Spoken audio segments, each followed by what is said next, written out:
الحمد لله رب العالمين والصلاة والسلام على رسوله الكريم أما بعد فأعوذ بالله من الشيطان الرجيم بسم الله الرحمن الرحيم واعتصموا بحبل الله جميعا ولا تفرقوا واذكروا نعمة الله عليكم إذ كنتم أعداء فألف بين قلوبكم فأصبحتم بنعمته إخوانا وكنتم على شفا حفرة من النار فأنقذكم منها كذلك يبين الله لكم آياته لعلكم تهتدون. اللہ تبارک و تعالیٰ نے تمام قوموں کو اسلام کے علاوہ دوسرے مذہب ماننے والوں کو کہیں بھی ذات و برادری اور اختلاف سے پاکیزہ نہیں رکھا اور ان میں کسی نہ کسی بنیاد پہ آپسی اختلاف عقائد کی بنیاد پہ ہوتے رہے. لیکن اسلام کے متعلق اللہ نے بندوں کو حکم دیا، مسلمانوں کو حکم دیا کہ وہ اتحاد اور یونٹی کو قائم رکھیں. دنیا کے بہت سے لوگوں نے،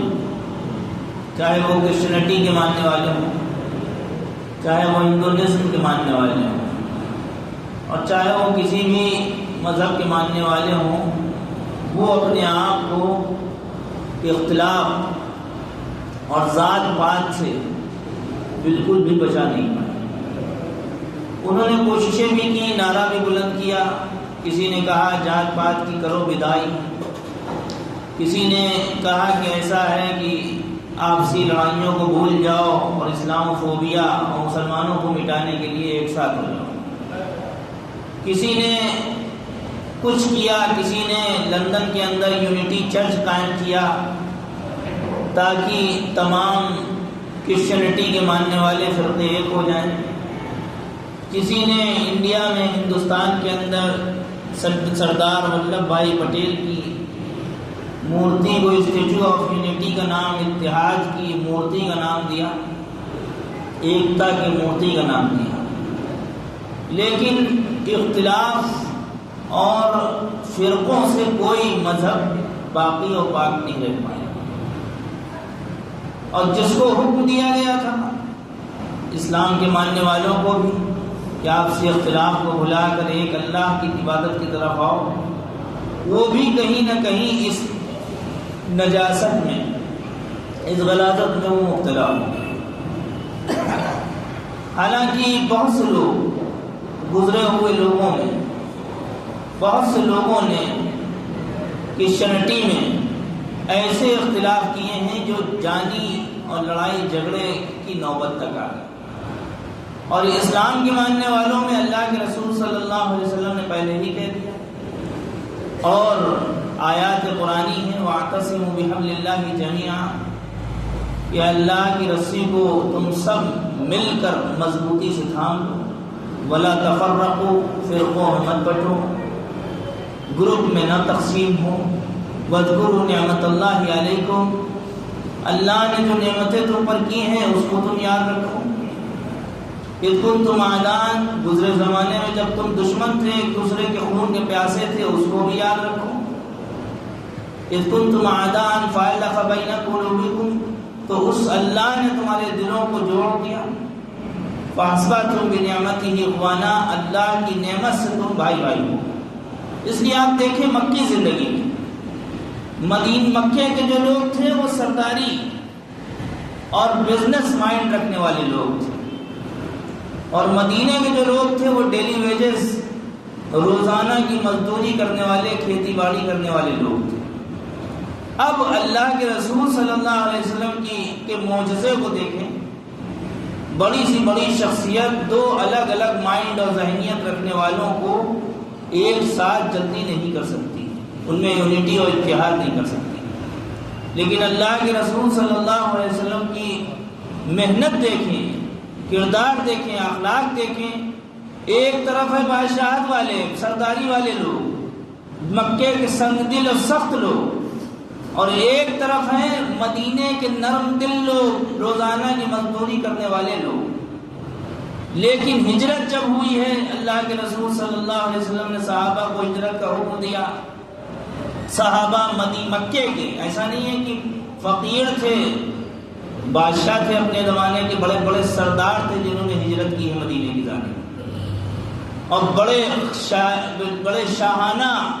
بادشاہی زندگی میں رہنے والے لوگ بھی تھے، لیکن انہوں نے اپنا تمام مکان اور سب چیز اسلام کے لیے، دین کے لیے چھوڑ کے وہ مدینے چلے گئے۔ لیکن ایسا نہیں ہے کہ سب چھوڑ گئے تو اپنا مائنڈ اور اپنی ذہنیت چھوڑ گئے۔ کسی کا جو مزاج ہوتا ہے، نیچر ہوتا ہے، وہ جلدی بدلہ نہیں کرتا۔ کسی آدمی کا مزاج ہے صاف ستھرا رہنے کا، تو وہ صاف ستھرائی کو چاہے جھوپڑی میں ہی رہتا ہو، صاف ستھرائی کو پسند کرے گا۔ کسی آدمی کا مزاج ہے گندا میلا کچیلا رہنے کا، چاہے محلوں میں رہتا ہو، اس کا مزاج نہیں بدلا جا سکتا۔ لیکن اللہ کے رسول صلی اللہ علیہ وسلم کا کردار دیکھیں، ایک طرف بادشاہت والے لوگ اور ایک طرف مزدوری والے لوگ، اور ہجرت کے بعد آپ نے تمام مہاجرین کو انصار کا بھائی بنا دیا، جس کا نام دیا گیا موافات، آپس میں بھائی چارہ قائم کرنا۔ اس میں کسی کو کسی کا ہر مہاجر ہجرت کرنے والے، مکے کی سرزمین سے ہجرت کرنے والے صحابی کو مدینے کی سرزمین کے ڈیلی ویجز مزدوری کرنے والوں کا سگا بھائی کی طریقے سے بنا دیا، اور دونوں نے قبول کیا کہ نہیں، اللہ کے رسول نے چاہے خونی رشتہ داریاں نہ ہوں، حضور صلی اللہ علیہ وسلم نے ہمیں تمہارا بھائی بنایا ہے، تم ہمارے سگے بھائی سے بھی بڑھ کر ہو، آگے ہو۔ اور اس کے علاوہ بھی دیکھیں، مدینے کی سرزمین میں اوس قبیلہ ہے، خزرج قبیلہ تھا، دونوں کے درمیان 120 سال سے لڑائی چل رہی ہے۔ آپسی قبیلوں میں یہودی فائدہ اٹھا رہے ہیں، یہودی کوشش کر رہے ہیں کہ ان دونوں میں لڑائی چلتی رہے اور ہم اپنا فائدہ اٹھاتے رہیں، کیونکہ مدینے میں تینوں طرح کے لوگ آباد تھے، مشرک بھی تھے، عیسائی بھی تھے، اور یہودی جیوز بھی آباد تھے۔ لیکن اللہ کے رسول کا کردار دیکھیں صلی اللہ علیہ وسلم، ہجرت فرمائی آپ نے، مدینے کے اوس اور خزرج جن کے درمیان 120 سال کی لڑائی ہو، کس شدت کی لڑائی ہوگی، لیکن آپ نے ان دونوں کے درمیان صلح کروائی، اور وہ بالکل بھائی بھائی کی طرح ہو۔ یہاں تک کہ آپ دیکھیں غزوات میں، غزوہ بدر میں، غزوہ احد میں اور آگے کے غزوات میں ایسی شہادتیں دونوں قبیلوں نے پیش کی اللہ کے رسول کے قدموں پر، دونوں قبیلے کے لوگوں کی لاشیں اور شہید جسم پڑے ہوئے ہیں، کوئی پہچان نہیں سکتا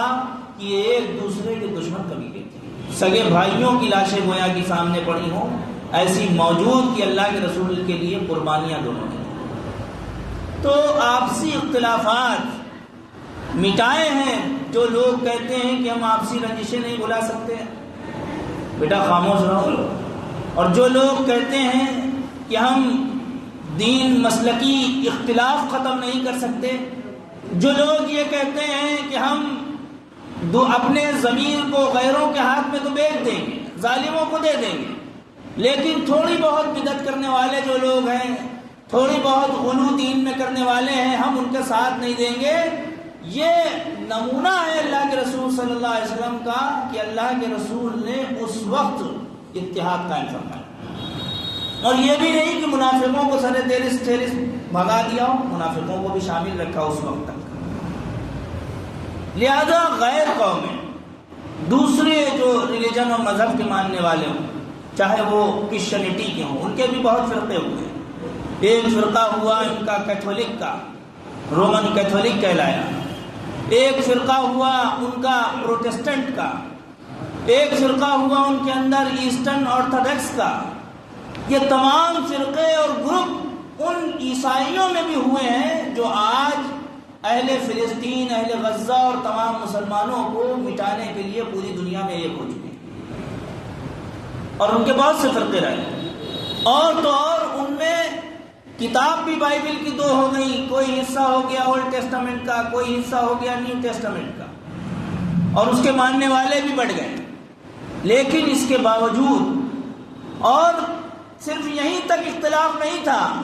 یہودی اور جیوز جو کہلاتے تھے، جو اسرائیل پر قابض ہیں، جو فلسطین کا ایک حصہ ہے، اسرائیل فلسطین ہی کا وہ ایک حصہ ہے، اس اسرائیل پہ جو قابض تھے یہودی، یہ قابض ہیں جو یہودی، وہ ایک زمانے میں دشمن تھے عیسائیوں کے، جانی دشمن 1945 تک۔ ورنہ قرآن نے بھی کہا وقالت الیہود لیست النصارى علی شیء وقالت النصارى لیست الیہود علی شیء۔ ان کی نسل بتا دی کہ دیکھو یہودی عیسائیوں کو کہتے تھے کہ بھائی تم صحیح نہیں ہو، اور عیسائی یہودیوں کو کہتے تھے کہ تم صحیح نہیں ہو۔ اور تو اور عیسائیوں کی نظر میں عیسیٰ علیہ السلام کو یہودیوں نے قتل کیا، یعنی ان کے سب سے بڑے گویا اللہ کا بیٹا وہ لوگ کہتے ہیں، ہماری نظر میں نہیں۔ اس کے باوجود بعد میں ایک فرقہ وجود میں آیا جس کو یہودیوں نے پڑھایا کہ ایسا ہے تم مسجد اقصیٰ کو ہمارے ساتھ مل کے گراؤ اور ہم عیسیٰ علیہ السلام پھر آئیں گے دوبارہ، ہم ان کے ساتھ بیعت کریں گے، ان کے ہاتھ پہ ان کا ساتھ دیں گے۔ یہ عیسائیوں کو پڑھایا یہودیوں نے، اور مسلمانوں کو تم لوگ میرے ساتھ مل کے ختم کرو، جبکہ جانی دشمنی 1945 تک رہی۔ 1933 سے 1945 کا زمانہ جرمنی کے علاقے میں نازی عیسائیوں کے غالب ہونے کا زمانہ، تقریباً 12 سال نازی اور عیسائیوں نے جرمن پہ حکومت کی، اور ایڈولف ہٹلر اس نے اس 12 سال کے زمانے میں کئی لاکھ یہودیوں کو جان سے مار دیا۔ کیوں؟ عیسائیوں اور یہودیوں میں ایک زبردست جانی دشمنی تھی اس زمانے۔ 1945 کے بعد جب 1945 کا زمانہ گزر گیا، جرمنی پہ دوسرے ملکوں کا قبضہ ہو گیا اور ایڈولف ہٹلر نے آتم ہتیا کر لی، مر گیا۔ اس کے بعد کے زمانے میں عیسائیوں کا ایک نیا فرقہ جو بتایا گیا، اس کو سمجھا دیا گیا کہ ہم تمہارے ساتھ ہیں، ہم عیسیٰ کے ساتھ ہیں، ہم نے عیسیٰ کو قتل نہیں کیا، اور عیسیٰ دوبارہ آئیں گے، ہم ان کے ساتھ ملیں گے، چلو مل کر مسجد اقصیٰ کو ختم کرتے ہیں۔ اس کے بعد سے مسلمانوں کے جانی دشمن پوری طرح سے پوری دنیا کے اکثر عیسائی اور اکثر یہودی، بیوسیوں کی بڑی تعداد، بلکہ ہو سکتا مکمل یہودی تعداد وہ مسلمانوں کی مخالف ہے۔ یہ اختلاف ہے ان میں، لیکن انہوں نے صرف اسلام کو مٹانے کے لیے اتحاد کر لیا، یونٹی کر لی ہے۔ اور اسلام کا ماننے والا جو فرقے ہیں، جو فرقے کہلاتے ہیں فرقہ بریلویت، فرقہ شیعت اور فرقہ غیر مقلدیت، اسی طرح کئی فرقے جو الگ الگ کہلاتے ہیں، ان میں جو لوگ شرک کی حد تک ہیں، تو بھائی ان سے تو بالکل بھی کمپرومائز کرنے کی کوئی گنجائش نہیں۔ جو ولیوں کو اگر اللہ کے یہاں قبولیت کا درجہ دیتے ہیں، اس درجہ دیتے ہیں کہ بھائی یہ ولی کہ جس سے ہم دعا کریں گے تو ولی اللہ سے دعا کریں گے، اس شرک میں مبتلا ہے، اس میں تو پھر کوئی گنجائش نہیں کمپرومائز کی۔ جو نعت علی لکھتے ہیں کہ علی ہے علی مدد کریے ہماری، حالانکہ ہم سب مسلمانوں کا عقیدہ ہے کہ مدد کرنے والی ذات صرف اللہ کی۔ تو جو اگر یہ عقیدہ رکھتے ہیں کہ علی ہماری مدد کرنے والے ہیں، اور ہم علی کو ہی تمام خلفاء سے ہم افضل مانتے ہیں، خلیفہ سے ابو بکر و عمر سے بھی بڑا مانتے ہیں، ہم یہ مانتے ہیں علی کے ساتھ تمام اور بعد کے لوگ آئے ہیں، ہم ان سب کو معصوم مانتے ہیں، گناہوں سے پاک مانتے ہیں، نبیوں کے بعد بھی، کیونکہ نبی کے علاوہ کوئی ذات گناہوں سے معصوم نہیں ہو سکتی، گناہوں سے پاک نہیں ہو سکتی، تو ان سے تو کوئی کمپرومائز نہیں کیا جا سکتا، ان سے تو یہ گنجائش نہیں بنتی، شرک کرنے والوں سے یہ گنجائش تو نہیں بنتی کہ ہم ان کے ساتھ یونٹی و ایکتا نبھائیں۔ لیکن انہی میں کچھ طبقے ایسے ہیں جو مشرک نہیں ہیں۔ ہمارے یہاں ایک طبقہ کچھ کتابیں پڑھ کے، ہمارے یہاں کچھ کتابیں 2-4 کتابیں پڑھ کے بازاروں میں فتوے دیتا پھرتا ہے کہ فلاں کافر ہے، فلاں کافر ہے، دماغ کافر ہے۔ فتوے کی گویا اتھارٹی عالموں سے چھین کر اس طبقے نے لے لی جو 2-4 کتابیں خالی پڑھے ہوئے ہیں، جو علماء اسلامک اسکالر اسلامک انسٹیٹیوشن سے صحیح طور سے اسلامک اسکالر یعنی کرنے کے بعد، اسلامک مانیتا لینے کے بعد وہ بہترین اسلامک عالم بنے ہیں، ان سے بھی وہ اپنے آپ کو اعلیٰ سمجھ رہا ہے، اور گلی کوچوں میں وہ فتوے بانٹ رہا ہے کہ فلاں کافر ہے، دماغ کافر ہے، اس کو خود اپنے ایمان و اسلام کی فکر نہیں ہے۔ کہ وہ اپنے اسلام کی فکر کرے، اپنے ایمان کی فکر کرے کہ بھائی ہمارا ایمان کیسا ہے، ہمارا اللہ کی ذات سے تعلق کیسا ہے، نمازوں کا احکام کیسے ہے، ہمارا عقیدہ کیسا ہے، ظالم قوم کے آگے ہم جھکنے والے تو نہیں ہیں، کیا ہم اپنے بزرگوں کے آنسوؤں کو بھول کے مخبری اور دلالی ظالموں کی کرنے والے تو نہیں ہیں، کیا ہم اپنے اللہ کے رسول کی گستاخی کرنے والوں کا ساتھ دینے والے تو نہیں ہیں، کیا ہم ان بے گناہوں کے جن کے گھر بلڈوزر سے توڑ دیے گئے ان کے غموں کو بھول جانے والے تو نہیں ہیں، کیا ہم ان لوگوں کو جن پہ فیک انکاؤنٹر کر دیے گئے، ظلماً جن کو مار دیا گیا، ان کے غموں کو بالکل یاد نہ کرنے والے تو نہیں ہیں؟ یہ اس کے دلوں میں نہیں آتا ہے۔ وہ اپنے روزمرہ کے اکنامک سسٹم میں، اپنے روزمرہ کے کاموں میں اور بس اپنے روزمرہ کے پیسوں کو لپیٹنے اور ڈپیٹنے میں وہ لگا ہوا ہے، اس کو ان سب چیزوں سے کوئی لینا دینا نہیں، اس کو صرف لینا دینا ہے بازاروں کو آباد کرنا، فالتو بحثوں سے، لوگوں پہ کفر کے فتوے لگانے سے۔ اس کو بس چاہیے کہ جب میرا ویکیشن ہو، چھٹی کا دن ہو، تو میرا ٹائم جو کٹے وہ تمام سوشل میڈیا کی خبروں کو چوراہوں پہ گفتگو کر کے اور لوگوں کے اوپر جھوٹا الزام، علماء پہ جھوٹا الزام اور لوگوں پہ کفر کے فتوے ٹھوکنے میں ٹکے۔ حالانکہ آپ دیکھیں، ایسا نہیں ہے کہ بریلویت کا ہر طبقہ مشرک ہو، ایسا نہیں ہے کہ شیعت کا، آج کھل کے بات کہنی پڑ رہی ہے کہ ایسا نہیں ہے کہ شیعت کا ہر طبقہ کفر میں ہو، کافر ہو، ایسا ہرگز نہیں ہے۔ وہ طبقہ ہی صرف مشرک کہلائے گا جو علی سے دعائیں مانگ رہا ہو، جو 12 اماموں کو معصوم مان رہا ہو،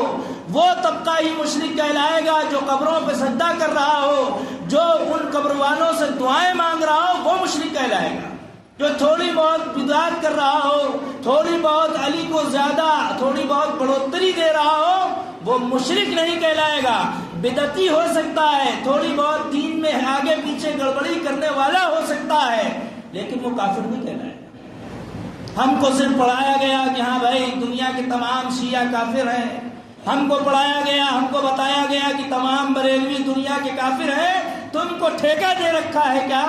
لوگوں کو کفر پہ فتوے ٹھوکنے کے؟ ہم کسی کی طرفداری نہیں کر رہے، لیکن ایک بات کہی جا رہی ہے، کفر کے اعتبار سے شیعت کے اندر جو کفر کا فرقہ ہے وہ اثنا عشریہ ہے، جس کو امامیہ بھی کہا جاتا ہے، جو 12 اماموں کو، نبی علیہ الصلوۃ والسلام کے بعد کے لوگوں کو بھی 12 لوگوں کو معصوم مانتا ہے، گناہوں سے پاک مانتا ہے، جو علی رضی اللہ عنہ کو ابوبکر عمر سے افضل مانتا ہے، جو بہت سے علی کو مددگار مانتا ہے، مشکل دور کرنے والا مانتا ہے، ہم اس کو تو کہتے ہیں کہ وہ شرک ہے، مشرک ہے، کفر میں ہے، لیکن زیدی فرقہ بھی ہے، ناصری فرقہ بھی ہے، جعفری فرقہ بھی ہے، جو کچھ اس میں سے ایسے ہیں جو ابو بکر کو صحیح مانتے ہیں، جو عمر کو چاہتے ہیں، جو عثمان کے محبوب ہیں،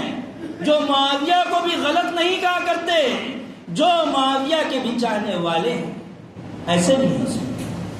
لہذا اگر امت کے افراد صرف اپنے ذاتی بغض کی بنیاد پہ، آپسی لڑائیوں کی فلاں سے میرا مزاج اور نیچر نہیں ملتا، 4 کتابیں پڑھ کے گلی چوراہے کے لڑکے اور 4 کتابیں پڑھ کے اگر وہ کفر اور شرک کے فتوے ٹھوکیں گے، دیں گے، تو پھر اس کا مطلب وہ علامہ فہامہ نہیں بلکہ پاجامہ ہونے کے لائق بھی نہیں، بالکل بدتر ہے۔ وہ سوچ رہے ہیں کہ ہم 8 سال جو علماء مدرسوں میں پڑھ رہے ہیں، جن کو قرآن و حدیث قال اللہ قال الرسول پڑھایا جا رہا ہے، وہ سوچ رہے ہیں کہ ہم ان سے اعلیٰ ہو گئے۔ بعض لوگوں کو تو یہاں سے سنا، علماء نے، مفتی تقی عثمانی صاحب رحمۃ اللہ علیہ کا لیٹسٹ بیان آیا کہ یہ وقت آپسی اختلافات، آپسی عقائد کو بیان کرنے کا نہیں ہے، یہاں تمہیں دیکھنا ہے کہ ظالم کون ہے اور مظلوم کون ہے۔ یہاں عقائد پہ بات نہیں ہوگی کہ ہاں بھائی ایران کے عقائد کیا ہیں، ہاں بھائی ان کے معاملات کیا ہیں، اس وقت ظلم کرنے والا کون ہے اور جس پہ ظلم کیا جا رہا ہے وہ مظلوم کون ہے، یہ تم غور کرو۔ یہ نہ تم فتوے ٹھوک بازی کرو، آپسی رنجشوں کو تم بڑا چڑھا کے بیان کرو، گلی چوراہوں میں لوگوں کو کہو کہ ارے پہلے کا دیکھو، فلاں کا دیکھو، موجودہ دور کو دیکھو کہ تمہارے اوپر ظلم کرنے والا شخص سب سے بڑا ظلم کرنے والا کون ہے؟ جو مسجد اقصیٰ کو چھیننے کی کوشش کون کر رہا ہے؟ اہل فلسطین، اہل غزہ کو سب سے زیادہ شہید کرنے والا کون ہے؟ اہل غزہ میں سینکڑوں جن کو جوانی میں قید کیا گیا تھا، انہوں نے اسرائیلی اور یہودی جیلوں میں بڑھاپا کاٹ رہے ہیں، ان کو بڑھاپے تک پہنچانے والا کون ہے؟ اس پہ تم غور کرو۔ تم آپسی لڑائیوں میں، آپسی رنجشوں میں ڈوبے ہو، تم کفر کے فتوے ٹھوکنے میں ڈوبے ہو، اور تم یہ سوچ رہے ہو کہ ہم بالکل صحیح کر رہے ہیں۔ ہم یہ نہیں کہتے کہ ایران ہمارے لیے سپر ہیرو ہے، ہاں ہم یہ ضرور کہتے ہیں کہ وہ مظلوم ہے۔ سپر ہیرو ہمارے لیے، آئیڈیل ہمارے لیے، نمونہ ہمارے لیے اگر کوئی ہوگا تو وہ مکمل جو طبقہ، جو علاقہ، جو جماعت مکمل اسلامی شریعت کو قائم کرے وہ ہمارے لیے آئیڈیل ہوگا۔ جیسے کہ طالبان کا علاقہ، جنہوں نے پورے علاقے کو اسلامی طرز عمل پر ڈھالنے کی مکمل کوشش کی ہے، پردے کی لائن سے، سینما کو بند کرانے کی لائن سے، اپنے 80% علاقے کو جو اس پہ اکنامی کا مدار تھا، اس ملک کی اکنامی و معیشت کا مدار تھا، جس سے پیسہ پیشہ ملتا تھا پوری دنیا سے، 80 اور 75-80% علاقہ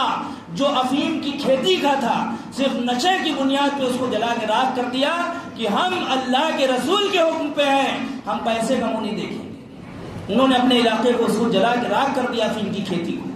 اور کہا کہ نہیں، ہم اللہ ہمیں پالنے والا ہے، لہذا ہمارے لیے آئیڈیل اور نمونہ تو وہی لوگ ہوں گے جو اسلامی شریعت کو مکمل قائم کریں۔ لیکن اس کا یہ مطلب نہیں کہ جو لوگ ظالم کے ہاتھوں قتل کیے جا رہے ہیں، مارے جا رہے ہیں، ایران کے علاقے میں ہوں، یمن کے علاقے میں ہوں، لبنان اور بیروت کے علاقے میں ہوں، اور فلسطین کے علاقے میں ہوں، ایسا نہیں ہے کہ وہ مظلوم نہیں۔ فلسطین کے علاقے کے تو لوگ لازمی سی بات شہید ہیں، مسجد اقصیٰ کے لیے انہوں نے قربانی کی۔ لہذا ہماری نگاہیں اللہ اور رسول کی شریعت میں، حضور اکرم صلی اللہ علیہ وسلم نے امت کو اتحاد اور یونیٹی تک پہنچانے کے لیے پوری زندگی لگا دی، یہاں تک کہ اختلاف بھی ہوئے، جیسا کہ پہلے بتایا، مدینے کی سرزمین کے لوگ ڈیلی ویجز، روزانہ کی مزدوری کے لوگ، اور مکے کی سرزمین کے لوگ بادشاہت والے سردار قسم کے لوگ۔ اب دونوں ذہن کو ایک جگہ کرنا، دونوں مائنڈ کو ایک جگہ بھائی بنا دینا کتنی مشکل بات ہے۔ کئی بار اختلاف پیش آئے، لیکن آپ نے فرمایا، قال رسول اللہ صلی اللہ علیہ وسلم، یا معاشر الانصار، اے انصار کے لوگوں، الم اجدکم ضلالا فہداکم اللہ بی، اے انصاریوں، اے انصار کے لوگوں، کیا میں تمہارے پاس اس حال میں نہیں آیا کہ تم گمراہ تھے، اللہ نے میرے ذریعے تم کو ہدایت دی۔ وکنتم متفرقین فالفکم اللہ بی، الگ الگ تھے، گروپ میں بٹے ہوئے تھے، اللہ نے میرے ذریعے سے تم کو جوڑا۔ وعالةً فاغناکم اللہ بی، تم محتاج تھے، اللہ نے میرے ذریعے سے تم کو مالدار کیا۔ صحابہ نے کہا، کلما قال شیئا، اللہ کے رسول جب جب یہ بات کہتے، قالوا اللہ ورسولہ امن، اللہ اور اللہ کے رسول کو حق ہے کہ وہ احسان جتلائے۔ دنیا کے کسی شخص کو حق نہیں کہ وہ اپنا احسان جتائے، لیکن اللہ کو اور رسول کو حق ہے کہ وہ اپنا احسان امتیوں پہ جتائے کہ دیکھو ہمارے ذریعے سے تمہیں اسلام پہنچا ہے۔